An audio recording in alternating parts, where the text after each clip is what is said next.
নহয়, আমি বীৰ লাচিত সেনাৰ ফালৰ পৰা এটা কথা আমি স্পষ্টকৈ ক'ব বিচাৰোঁ যে উত্তৰ পূৰ্বাঞ্চলৰ যিসকল ৰাজ্য আছে, আমি ককাই ভাইসকলৰ লগত আমি সংঘাত কেতিয়াও বিচৰা নাই। আমি সদায় সহৱস্থান নীতিৰ ওপৰত বিশ্বাসী।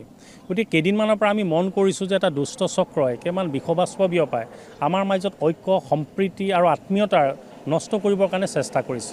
কেইদিনমান অৰুণাচলতে হওক, কালি পৰহি আপুনি মেঘালয় যিবিলাক ঘটনা হৈছে, গতিকে এই ধৰণৰ যিবিলাক পৰিৱেশ পৰিস্থিতি উদ্ভৱ হৈছে তাক নিৰ্মূল নিৰাময় কৰিবৰ কাৰণে চৰকাৰ দুয়োখন, বিশেষকৈ মেঘালয় আৰু অসম চৰকাৰে যি ধৰণৰ যাৱতীয় কাৰ্যব্যৱস্থা গ্ৰহণ কৰিব লাগিছিল তাক লোৱা আমাৰ দৃষ্টিগোচৰ হোৱা নাই।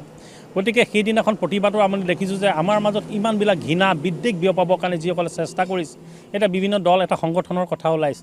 আমি নকওঁ যে সংগঠন বেয়া, কিন্তু সংগঠনত সময়ে সময়ে নেতৃত্ব লোৱা কিছু অধ্যয়নহীন অপৰিপক্ক নেতাৰ কাৰণে এনেকুৱা ধৰণৰ ঘটনাবিলাক উদ্ভৱ হয়, য'ত তেওঁলোকে নিজৰ অধিকাৰৰ কাৰণে তাত আন্দোলন কৰিছে, গণতান্ত্ৰিক আন্দোলন, আৰু সেই সময়তে অসমৰ নাম পঞ্জীয়ন থকা যিবিলাক গাড়ী তেওঁলোকে ভাঙি লণ্ডভণ্ড কৰাৰ যিটো আখৰিক তৃপ্তি লভিবলৈ আৰম্ভ কৰিছে, মই ভাবোঁ যে ই কেতিয়াও এটা ভাল লক্ষণ নহয়।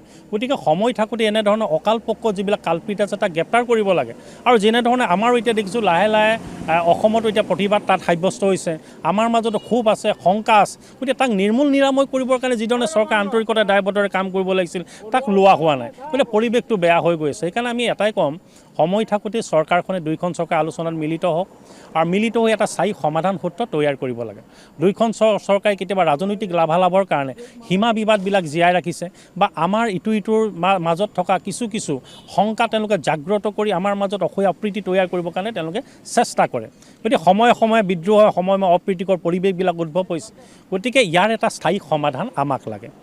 যিকোনো খবৰৰ বাবে যোগাযোগ কৰক 9181 307 221 আমাৰ এই নম্বৰত।